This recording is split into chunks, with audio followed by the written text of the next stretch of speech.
सभी का समाचार टुडे में आपका सबका स्वागत है। मैं आज नए मेहमान के साथ मुलाकात करवाऊंगा। सिकंदर यादव जी से बात करेंगे। एक अनुभवी नेता, बहुत पुराने लीडर रह चुके हैं और एक अनुभव है इनको, बहुत पुराना चुनाव का नेता। विधानसभा से किस तरीके की तैयारी है 2022 को लेकर, इनकी पार्टी भी किस तरीके से करेगी। सर, स्वागत है सर समाचार टुडे में आपका। सर, ये बताएं मुझे कि 2022 का चुनाव चल रहा है, सभी पार्टियों ने कमर कस ली है अपनी अपनी, किस तरीके की तैयारियां है आपकी पार्टी की? देखिए, हमारी जहाँ तक पार्टी का सवाल है, हम लोग ग्राउंड लेवल पे ज़मीन के नीचे और ज़मीन पे काम करने वाली कैडर बेस्ड पार्टी हैं। और बूथ से लेके सेक्टर तक, विधानसभा तक हमारे कार्यकर्ता इस समय लगे हुए हैं। छोटे छोटे हमारे कैडर कैंप चल रहे हैं।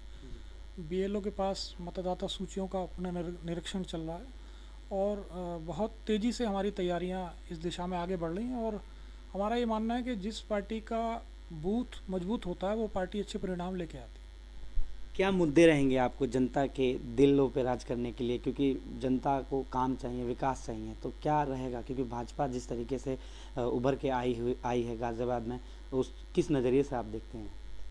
देखिए, सबसे बड़ा मुद्दा तो महंगाई है। आज कोविड के बाद, नोटबंदी के बाद से आर्थिक स्थिति पूरे देश की, प्रदेश की नहीं, पूरे देश की ही लगभग डाउन है। हमारी जीडीपी गिर रही है और कोविड ने आके उसको और ज़्यादा नीचे पहुंचा दिया। अब इसमें सबसे बड़ी बात यह है कि सरकार वैक्सीनेशन कर रही है, फ्री वैक्सीन का दावा कर रही है, लेकिन 50 रुपये से ज़्यादा पेट्रोल पे टैक्स ले रही है।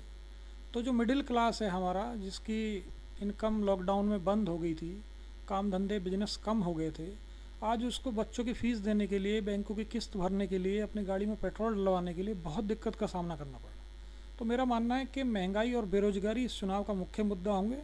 और जनता बहुत बुरी तरह से इन सब चीज़ों से परेशान है। और मुझे ऐसा लगता है कि महंगाई और बेरोजगारी ये इस सरकार के पतन का कारण बनेगा। सबसे बात करेंगे हम, सबसे गर्म प्रकरण इस वक्त चल रहा है, किसान का मुद्दा चल रहा है। आपको बता दूं कि अचानक से नरेंद्र मोदी प्रधानमंत्री जी उपस्थित होकर ऐलान कर देते हैं, 3 कृषि कानूनों को वापस कर लेते हैं। उसके बाद शांत हो जाते हैं, कोई माहौल नहीं, कोई उनमुन नहीं। किसानों में इस तरीके से रोष हुआ पड़ा है कि किसान कह रहे हैं कि एमएसपी पर लिखित रूप में कानून बनाया जाए और किसी कानून को वापस लिया जाए, ये लिखित रूप में हमें प्रावधान चाहिए।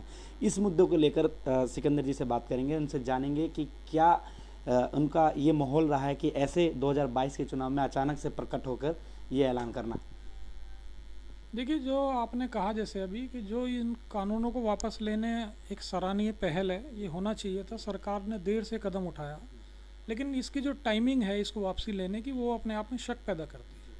वो ऐसा लगता है कि 5 राज्यों के चुनाव को देखते हुए सरकार ने इनको वापस लिया है। तो क्योंकि सरकार अपना विश्वास किसानों के बीच में खो चुकी है, तो किसानों के मन में ये शंका जाहिर तौर पे होगी कि अब इन्होंने वापस ले लिए, कल को किसी दूसरे रूप में ना आ जाएं। या हमारी जो अन्य मांगे हैं, जो एमएसपी पे कानून बनाने की है, या जो 700 लोग मारे गए हैं उनके आश्रितों को कुछ योगदान करने की है, तो किसान चाहते हैं कि ये संसद की प्रक्रिया पूरी हो, संसद में बिल आया था, संसद में बिल वापस हो, और जो लोग मारे गए हैं उनको अनुदान मिले, और जो एमएसपी के कानून की स्वामीनाथन आयोग ने भी सिफारिश की है उसका पालन सरकार करे।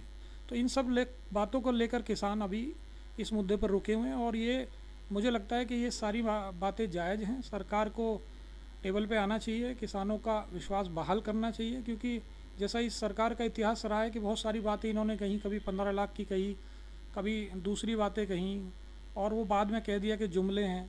तो सरकार को अपना विश्वास अगर बरकरार रखना है किसानों के बीच में, जनता के बीच में, तो उनको किसानों को बुला कर पूरी तरह आश्वस्त करके और इसका हल निकालना चाहिए। अब तक 700 किसानों की जो शहादत है वो हो चुकी है, उस पर कोई प्रतिक्रिया नहीं आई है, ना उन्होंने कुछ इस मुद्दे पे बोला है, ना बात करी है कोई मुआवजे को लेकर। क्या कहना चाहेंगे? देखिए, प्रधानमंत्री जी का ट्रेंड रहा है कि जब देश में कोई कुत्ता भी मरता है, कोई बच्चा कोई मरता है, तो उस पर भी उन्होंने ट्वीट किए हैं कई बार। और उनको देख के लोगों को लगा कि बहुत संवेदनशील हमारे प्रधानमंत्री हैं।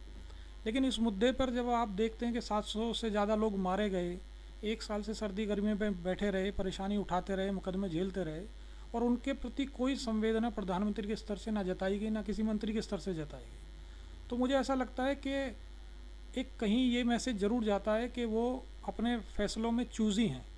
कहीं तो वो बहुत ज़्यादा नीचे जाके बधाई देते हैं या परेशानी या दुख व्यक्त करते हैं, और कहीं इतने लोगों के मरने के बाद भी उनकी संवेदना नहीं है।